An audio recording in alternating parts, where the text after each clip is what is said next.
Merci de nous recevoir chez vous. Mesdames et messieurs, bienvenue dans une page d'histoire consacrée aux premières femmes soldats qui ont intégré l'armée de la République démocratique du Congo, jadis un domaine réservé aux masculins. Grâce à leur détermination et leur courage, elles sont devenues aujourd'hui des générales ou générales à la retraite. Chacune d'entre elles a une histoire à relater. Suivons. Je suis le général de brigade retraité Bolingo Lesser Ndou Marie. J'avais intégré l'armée en 1966 suite à l'appel des autorités d'avant qui ont appelé les filles de venir dans l'armée. C'est pour cela que j'avais intégré l'armée. On nous a recrutés au début 22. Première promotion, général-major Sassa, Jean Bolingo, capitaine Boma, colonel Nzenze, lieutenant du Antessa, adjudant de première classe Biouma, major Kaeye, lieutenant Foueni. En 1962, moi j'ai fréquenté l'école officielle. Il y a un officier qui était venu recruter les gens pour aller à l'école des cadets. J'avais demandé à ce colonel-là, il était lieutenant, si je pouvais aussi aller dans l'armée. Il m'a dit non, les filles ne peuvent pas aller dans l'armée. Et voilà, en 1966, quand on a eu l'appel, je suis allée. Et puis on a commencé les entraînements pour parachuter. On a fait l'entraînement au sol, c'est-à-dire que l'entraînement s'est fait au sol comme vous allez faire dans l'avion. La position que vous allez prendre quand vous allez descendre avec le parachute, on vous montre ça, rouler à gauche, rouler à droite. Après, quand on a terminé, on a parachuté. Je me nomme Sassa Micheline, général-major et secrétaire général honoraire des anciens combattants. C'était en 1966 et nous avons appris par la radio, les journaux, on était en train de recruter des filles pour devenir des parachutistes. Au centre d'instruction des parachutistes, en Chili. Actuellement, c'est le camp CETA. Nous avons couru là-bas au camp CETA. Moi-même, je suis fille de militaire. Je suis née dans un camp militaire, au camp Roi Léopold II, actuellement le camp Kokolo. Et car mon père fut militaire de la force publique. Et la vie que j'avais connue dans les camps militaires à cette époque-là m'a poussé, moi aussi, de faire ce métier-là. Un jour, d'être comme les militaires que je voyais à cette époque-là. D'abord, quand on est arrivé au camp CIP, centre d'instruction des parachutistes à cette époque-là, on a passé des tests médicaux. D'abord, il y avait 2 tests là, pesaient au moins 50 kilos de poids et ne pas avoir les pieds plats. Là, vous restez et vous continuez les autres examens médicaux. On nous a lancés au terrain d'entraînement pendant 3 semaines. Et tout ce qui devait se passer pendant qu'on sera dans l'avion, on le faisait d'abord à terre. Il y avait des différents passages d'exercices à faire. Et seulement à la fin, on nous dirigeait vers l'aéroport militaire pour commencer les sauts. Les premières femmes militaires de notre armée étaient des femmes parachutistes. Je m'appelle Bomwenda Mangoy Frédéric, général de brigade. Nous avons intégré l'armée depuis les années 66. On était encore jeunes. On cherchait les filles pour entrer dans l'armée, dans la police. Il y avait un appel, on recrutait. Et puis on venait même dans les écoles. On cherchait les filles intelligentes qui voulaient vraiment faire ce métier-là. Ce qui m'a poussé, je voulais vraiment essayer. Et puis à cette époque-là, on parlait déjà de médecins féminins. Et quand j'étais encore jeune, j'avais mon oncle qui était maître. Je partais chez lui chaque fois en congé. Et quand je le voyais avec les élèves, et puis mon ambition était de devenir un jour maîtresse. Et puis après, quand on a commencé à recruter le filles dans l'armée, dans la police, mon père m'a demandé si je pouvais. Moi, j'ai dit oui, je peux essayer. À cette époque-là, c'était à l'Équateur. On était encore tout jeunes là, à l'école, dans les humanités, vers la fin. Je me suis inscrit et puis nous étions à 12. On a demandé à ce qu'on puisse venir à Kinshasa pour la formation. C'est alors que nous sommes venus pour la formation, à Matete. Toujours en 1966, hein. Pour la police, nous sommes de la 2e promotion. Il y en avait déjà qui étaient à cette époque, qui donnaient des cours à l'école maternelle au camp Fungoula là-bas. Mais nous sommes venus la 2e promotion pour vraiment le métier de la police. Quand on a terminé, nous avons fait 9 mois. Et après les 9 mois, nous sommes devenus agents de police de première classe. Nous sommes partis, on nous a donné le brevet après les 9 mois et on était obligés de rentrer dans nos provinces respectives. On recrutait chaque promotion 22 filles. Chaque promotion 22 filles. Jusqu'à arriver peut-être à la 5e promotion, le président décidera qu'on aille faire le cours d'officier en Israël. Et on a fait les examens. Celles qui avaient réussi, les 22 parmi nous, on est partis en Israël.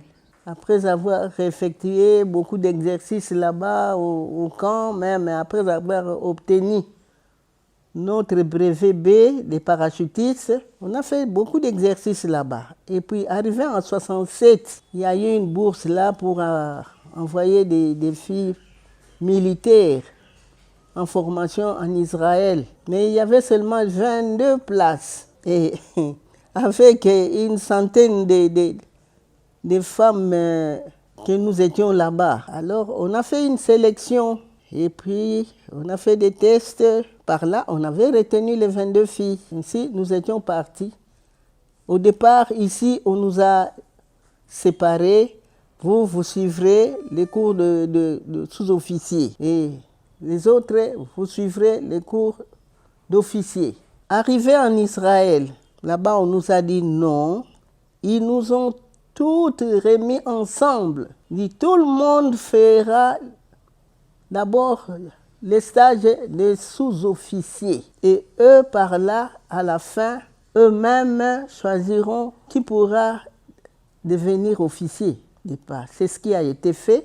Nous, on s'était demandé pourquoi on nous remet encore ensemble. On nous a expliqué là-bas, on nous a dit à la fin que tout militaire ne peut pas devenir officier. Un officier, c'est un monsieur. Hein. Moi, je dirais que c'est une grande dame. On est d'abord restés comme des aspirants hein, avec nos grades là. Moi, j'étais aspirante officier, les autres là, aspirantes aussi sous-officier, donc adjudant.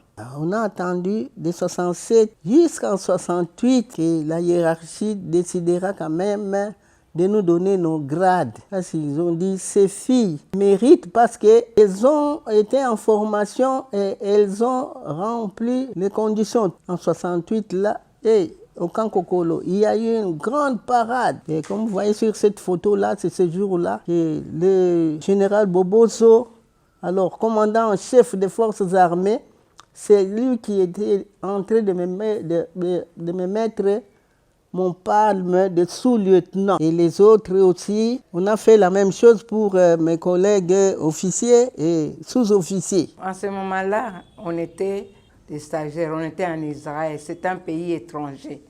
Le président avait demandé qu'on aille au front, puisque la guerre de 6 jours nous a trouvés là-bas, que nous allions au front en 1967. Mais on lui a demandé de payer l'assurance.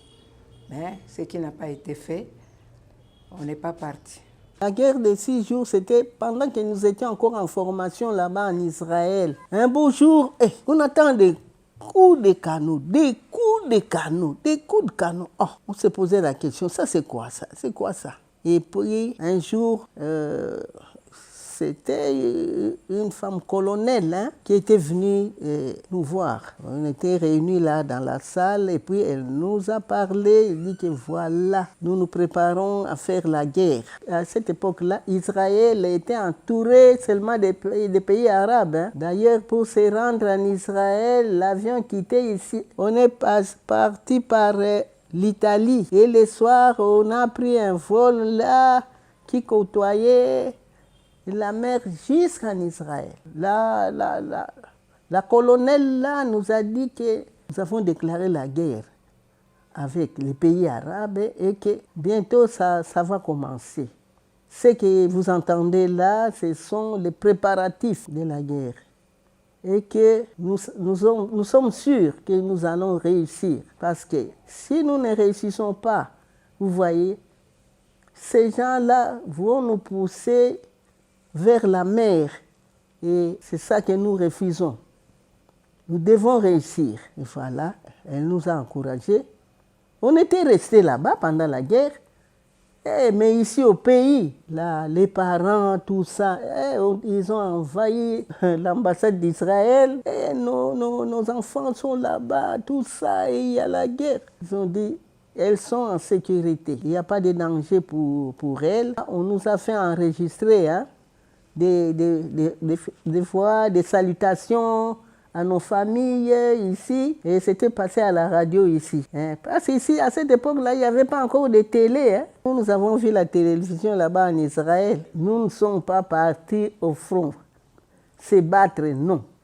Nous, on continuait nos cours, parce qu'on était dans une caserne là. On continuait le cours, quand vous entendez la sonnerie là, et qu'il y avait peut-être un accrochage de 2 avions dans le secteur que vous êtes, allez, il fallait sortir vite. Partout là où vous allez vous mettre dans les trous qu'on a creusés, derrière nos maisons et partout. Après le passage de ces avions-là, avec le signal, on pouvait rentrer. À cette époque-là, nous, on dormait même avec nos bottines à pied, parce que si la sonnerie sonne, l'alerte et que c'est pendant la nuit, vous n'allez pas commencer encore à porter les bottines ou quoi. Directement, vous descendez du lit, vous sortez, vous allez vous mettre dans les trous, derrière les maisons. Et c'était ainsi. Et ça n'a pas duré beaucoup, 6 jours seulement. La guerre était finie et Israël avait remporté. L'histoire de la femme militaire a évolué au fil du temps. D'abord parachutistes.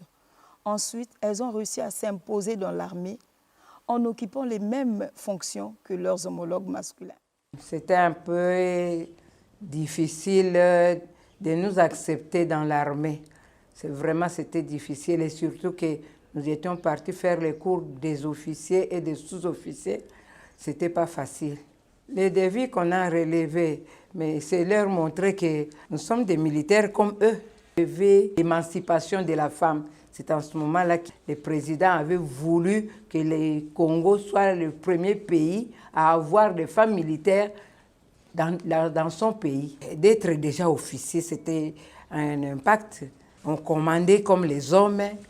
Il y a des défilés, on faisait comme les hommes. Tout ce que les hommes faisaient, nous aussi on le faisait. Vraiment, pour nous qui avons été les premières, c'était vraiment une fierté.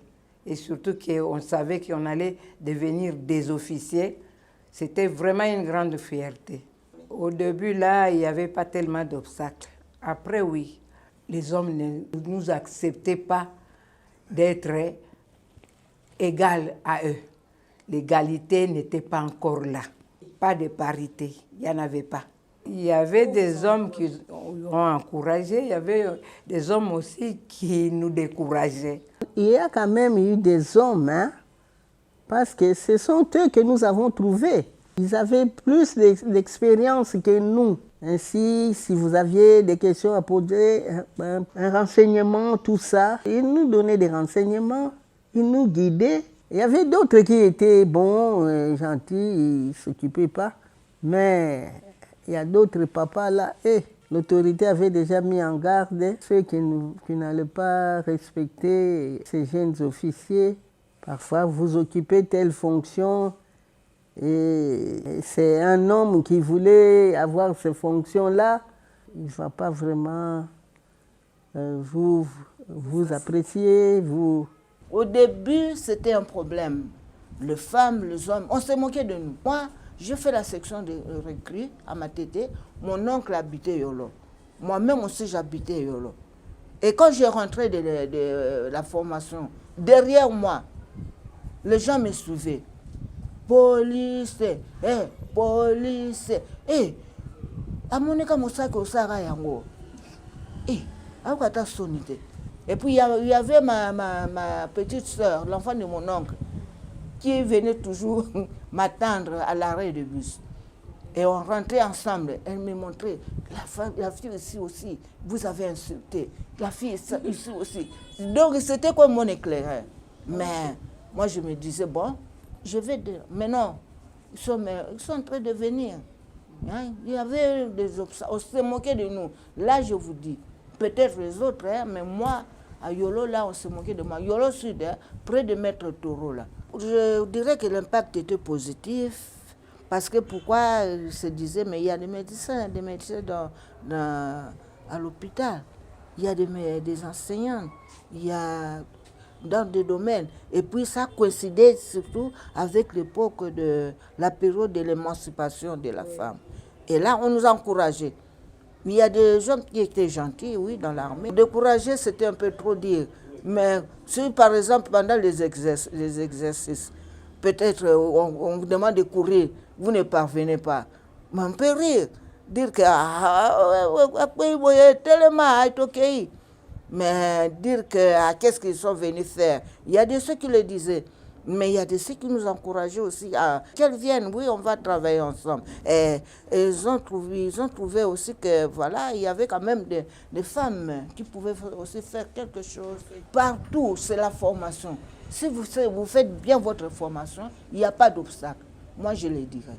Si vous vous comportez bien, vos camarades hommes vous considèrent aussi. Oui, on va vous considérer. Ah, vous voulez faire ça, Freddy, viens, on part. Ah, c'est ça. Après ça, on a été affecté à faire différents cours et à aller travailler. J'étais la première à être envoyée à l'état-major général. À notre retour d'Israël, et après à la nomination de nos grades, on nous a mélangés aussi. Et il y a eu d'autres filles maintenant. Hein. Celles qui n'étaient pas parties en Israël, elles n'ont pas quitté. Elles étaient toujours des militaires. On a été mélangés. Elles aussi, elles ont eu des affectations. Les centralistes et tout ça, on nous a proposé, à part moi qui souhaitais faire l'administration, il y a eu d'autres pour l'administration, il y a eu d'autres pour devenir des infirmières. Et tout ça, l'armée s'en est occupée. En 1980, et on est devenus des capitaines. Pour avancer, devenir major, il fallait suivre les cours de technicien d'état-major au Centre supérieur militaire. Mais à cette époque-là, on refusait que les femmes aillent au Centre supérieur pour suivre cette formation. Quoi, dit, oh non, ça c'est pas fait pour les femmes. Mais nous sommes des militaires complets. Qu'est-ce qui nous empêchera? C'est ainsi que nous avons passé au moins 8 ans au grade de capitaine afin d'attendre. Et puis, on n'attendait pas, on n'a pas croisé les bras. On voyait les autorités, tout ça, on insistait. Ils ont vu, même le président de la République était informé par nos écrits. Un beau jour, on nous autorisera à accéder au cours de technicien d'état-major à l'école de commandement et d'état-major. Donc, nous étions à 3, moi, le général Bolingo et la défunte colonel Mbiti qui nous a quittés. Quand nous sommes entrés dans l'armée, on est d'abord recrue. Après recrue, on devient soldat de 2e classe. Et nous avons eu notre grade de 1er classe le 1er avril 1967.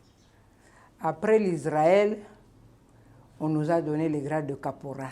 C'est en ce moment-là, j'étais caporal, commandant des femmes militaires, commandant de la compagnie féminine, comme on disait.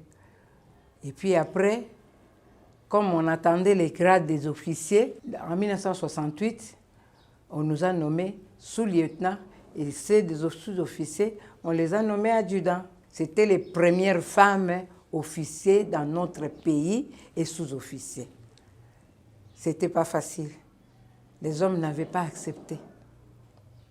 Et surtout qu'on était jeunes. En 1972, nous sommes devenus des premiers lieutenants et d'autres, les adjudants de première classe. Il y avait eu un petit temps mort en 77. On nous a nommés capitaine. Et pour devenir major, il faut aller à l'école des techniciens d'état-major au Centre supérieur militaire. On a passé les examens. On était au nombre de 6. Bon, il y a 2 qui n'ont pas satisfait. On est resté 4. À 4 là, il y a une qui nous avait laissé dans la première phase compte tenu de la santé. Et nous avons terminé à 3. Dès que nous avons terminé, on nous a donné le grade de major. Le général Sassa, alors major. Le colonel Mbiti, alors major, paix à son âme. Et moi, le major Bolingo. On est rentré on les a donné d'autres unités, mais moi, comme j'étais dans l'unité médicale, je suis rentrée à l'unité médicale. En 1991, on nous a nommé lieutenant-colonel. Nous sommes rentrés. Après 6 mois, voilà, il y a une formation là, il faut devenir des sergents et tout. Nous avons encore essayé de faire un concours et nous sommes revenus. Cette fois-là, nous étions en 6. On est venu, on a fait 9 mois. Après les 9 mois, nous sommes sortis des sergents. Et là encore, voilà, il y a une promotion, il faut devenir des officiers de police. Là, nous sommes sur des sergents comme officiers de police judiciaire à compétences restreintes. Et maintenant, il faut qu'on nous forme encore ceux qui pouvaient le faire pour devenir officier de police judiciaire, OPJ, à compétences générales. Et nous sommes passés par là, on a fait un concours, on a réussi, j'ai réussi. C'est alors que j'ai fait ça pendant 18 mois, à ma tête toujours. J'ai terminé, je suis devenue adjudant. Après, commissaire de police adjoint, on nous a affectés. J'étais d'abord affectée, vous voyez, là, au commissariat central, là où maman est mon Soudmika. J'ai travaillé là-bas et j'étais fière, hein, commandant au PJ. Et à cette époque-là, on nous obligeait, en tant qu'OPJ, et un OPJ est censé avoir établi 30 PV à raison de 2 ou bien 1 PV par jour. On les faisait. Après là, j'ai terminé. Je suis allée, on m'a envoyé au commissariat de Kinshasa comme commandant second. Des commissariats adjudant, hein, équivaut à l'adjudant pour que vous puissiez bien comprendre. Après là, on m'a envoyé à Barumbu. Là, j'étais titulaire, commandant. La commune de Barumbu, j'ai dirigé. C'était vers les années 68-69. Et là, je travaillais. Après, on m'a envoyé au camp Lufungula. Au camp Lufungula, là, comme chef bureau S2 de la ville de Kinshasa. Le camp Lufungula, les gens qu'on arrête aujourd'hui, j'ai travaillé là-bas. J'étais adjudant. La BCRS à cette époque-là régnait. Il faut travailler. Si vous êtes là-bas, vous allez voir une voiture, avoir tout. Alors, je suis allé voir notre chef de la police, le général Singa. Je lui ai dit, sa femme, elle avait une femme belge, là, je crois. Je suis allé le voir. Je dis, de dire à son mari que je veux qu'il m'affecte. Parce que le général Singa habitait quelque part ici, hein, vers le palais de Marbre, là. C'était facile d'aller le voir. C'était notre passage obligé. Alors, il m'a dit, vous voulez voir le général, pourquoi? Non, je vais aller travailler à la BCRS.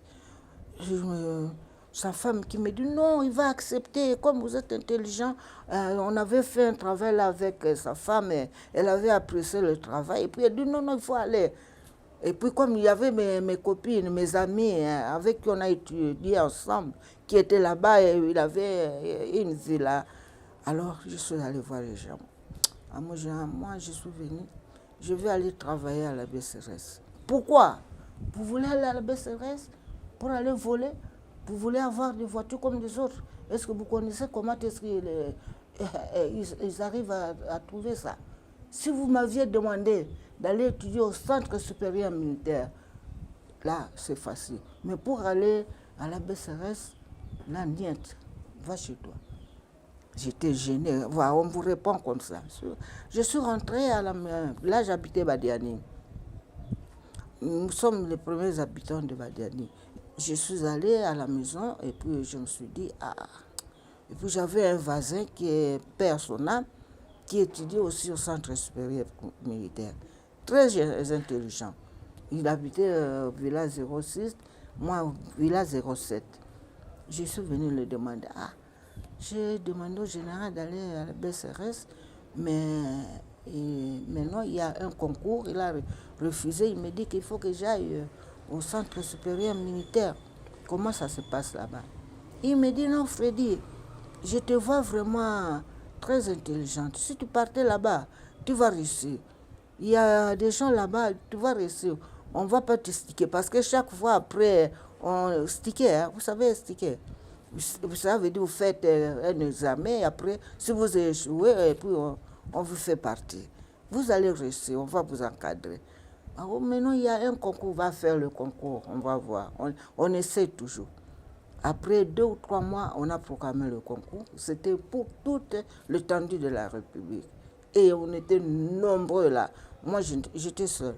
Sur l'effectif de 280, je crois, hein, on a retenu 70 personnes. 70 candidats.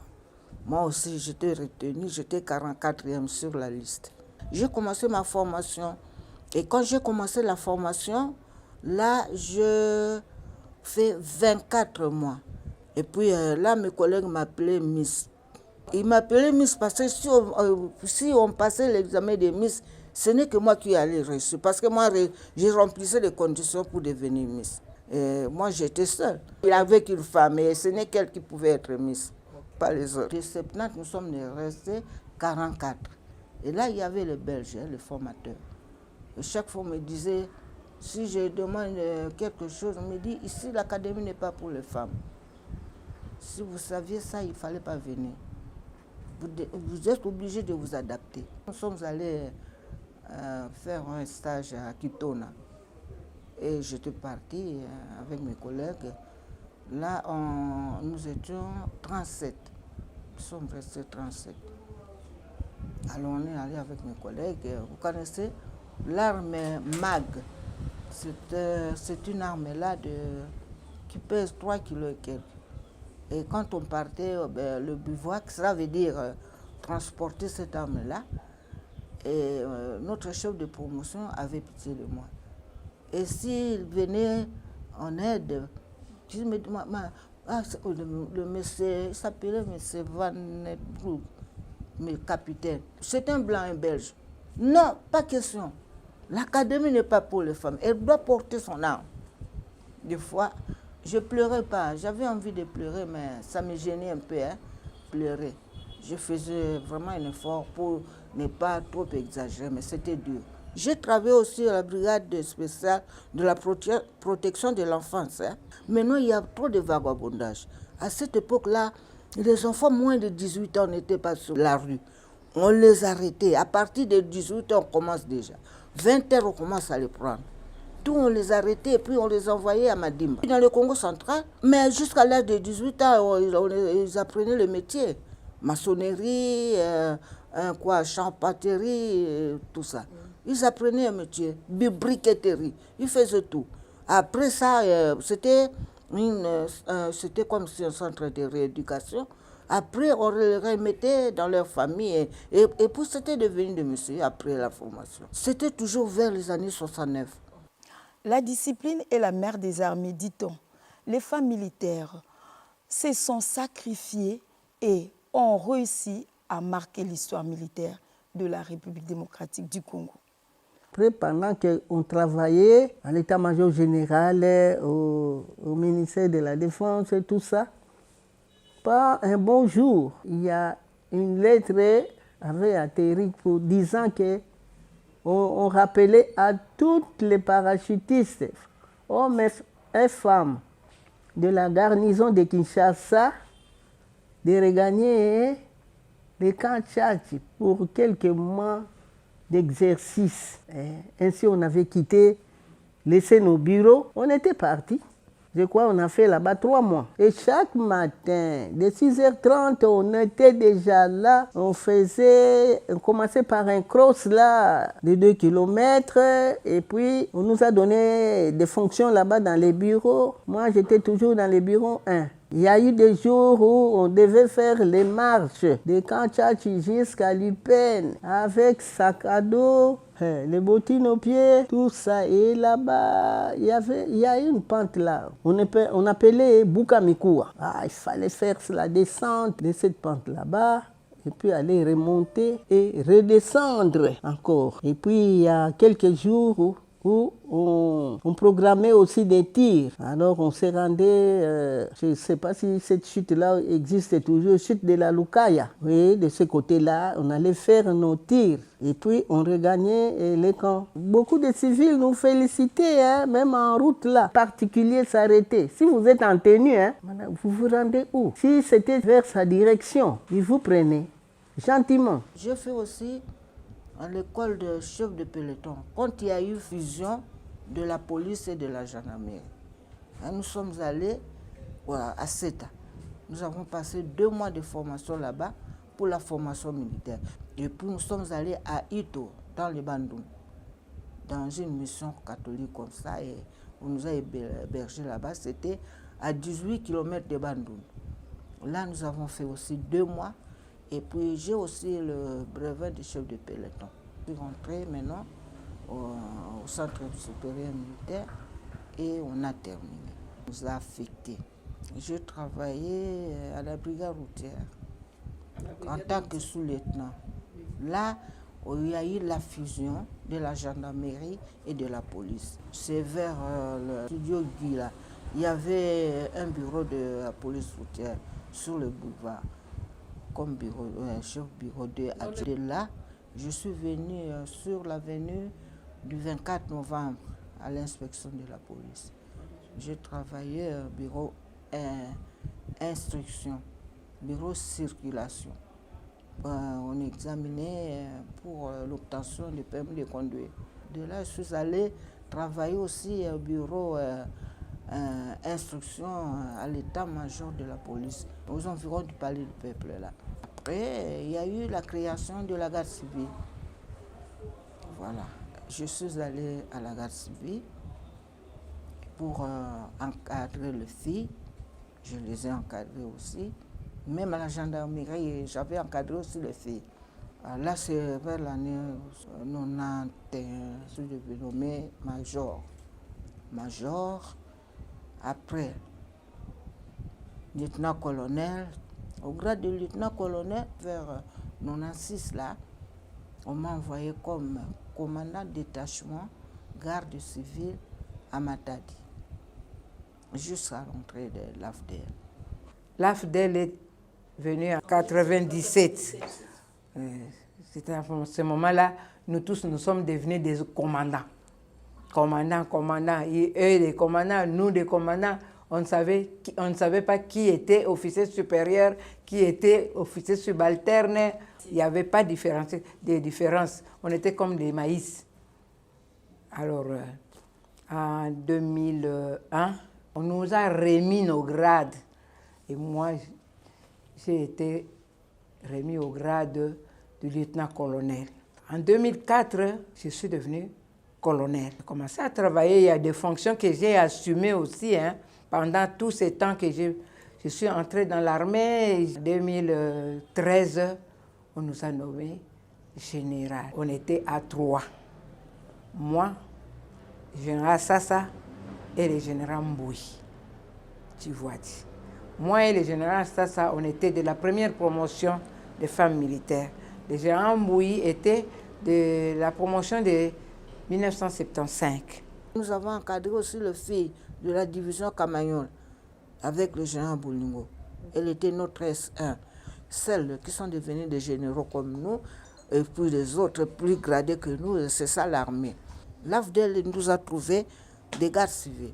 Et quand j'étais à Matadi, j'étais commandant garde civile Matadi. Il y avait aussi la gendarmerie. Quand l'AFDEL est venu, il n'y avait plus, rien n'existait. Il n'y avait pas la police, il n'y avait pas la garde civile, il n'y avait pas l'armée. La générale Boni est venue ensemble, nous étions là, des commandants sans grade. J'allais travailler déjà au camp Kokolo. J'étais avec elle, et puis on a travaillé presque une année. On est venu encore me contacter, toujours par des PMF, personnel militaire féminin, mais pour me dire que mais pourquoi vous êtes resté à la maison? Venez, on va travailler, nous avons besoin de vous. Les jeunes hein, qu'on avait encadrés au camp CETA. Et puis après, je suis allée travailler au service d'éducation civique et patriotique. Voilà, avec l'avancement au grade, peut-être les services rendus, les chefs ont trouvé qu'on pouvait nous élever. Voilà que nous sommes aujourd'hui nommés à ce grade de général que nous sommes aujourd'hui. Et puis, je peux dire aussi, je suis graduée en criminologie. Nous sommes entrés à la mer des civils et nous rentrerons toujours dans la vie civile. Et puis, il faut savoir comment vivre avec les civils. Ce sont nos frères, ils ne sont pas nos ennemis.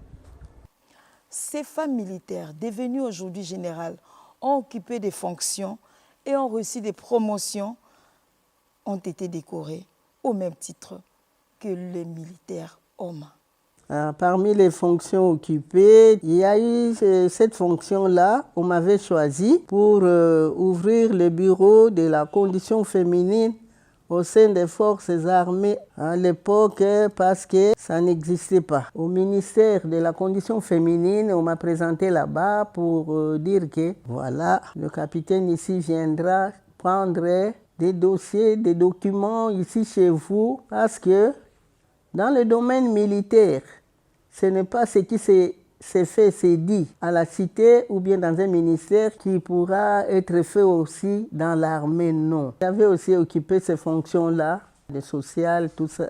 Alors, on s'occupait des cantines et autres pour mettre des vivres pour les familles des militaires. J'ai effectué aussi ces fonctions-là.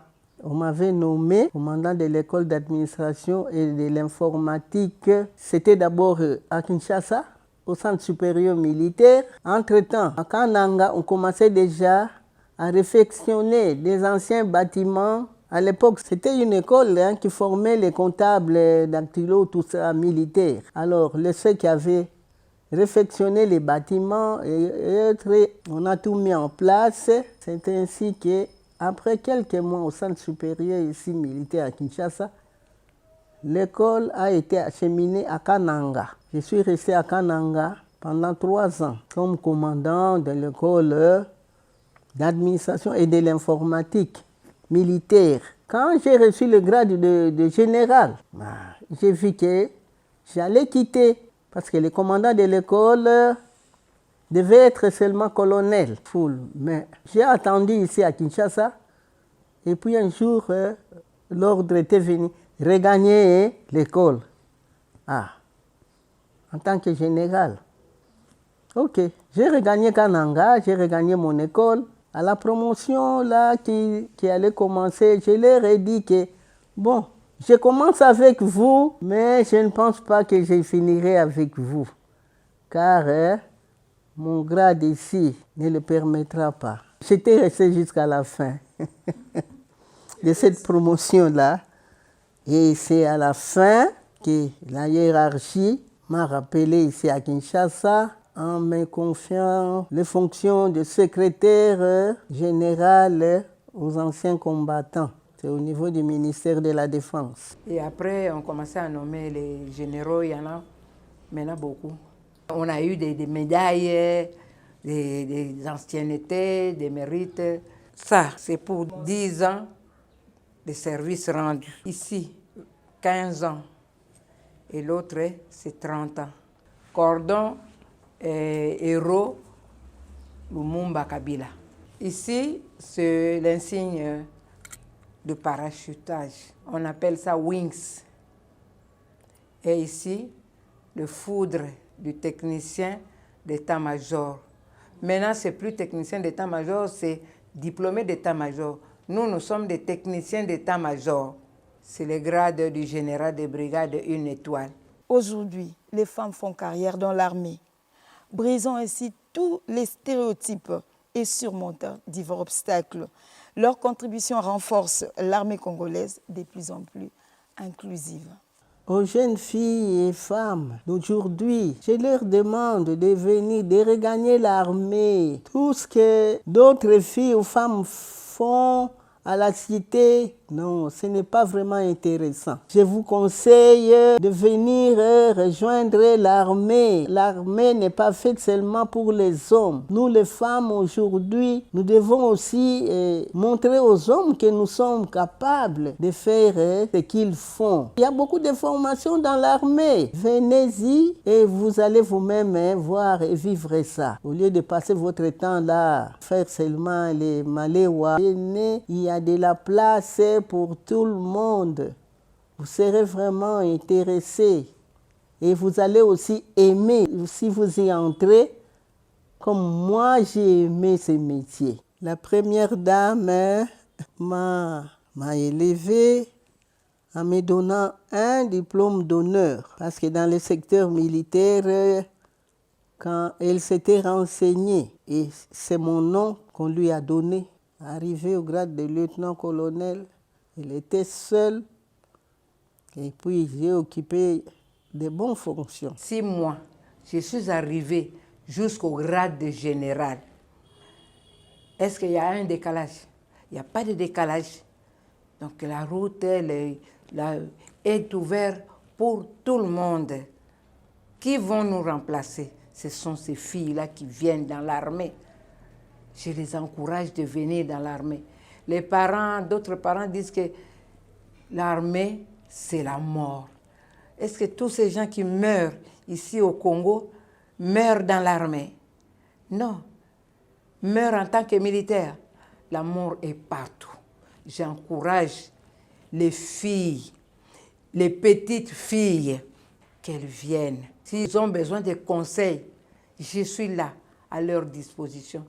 Il y a des gens qui croient qu'aller dans l'armée, vous êtes devenu Bastia Bakonsi. Batuya Bakonsi. Non, on est dans l'armée. Moi, je suis général. Je suis général comme un général homme. On s'est marié. Nous les encourageons à venir.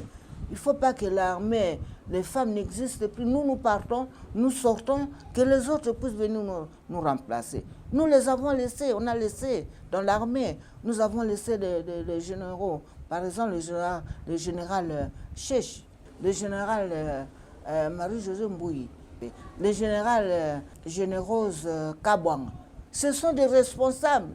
C'était des jeunes filles que nous avons formées, grandies dans l'armée. Que les filles ne se découragent pas. Il faut se retrouver parce que, ne fût-ce que les 3 noms que je viens de citer là, se retrouvent déjà, ce sont des grands responsables dans l'armée. Si vous méritez dans l'armée, si vous êtes intelligente dans l'armée, vous avez vos droits comme tout autre militaire, comme les hommes. La présence des femmes militaires dans l'armée a eu un impact positif qui n'est plus à démontrer. Elles se retrouvent sur les champs de bataille aux côtés de leurs homologues masculins. Intéressant, n'est-ce pas? Leur courage, leur détermination continuent d'inspirer.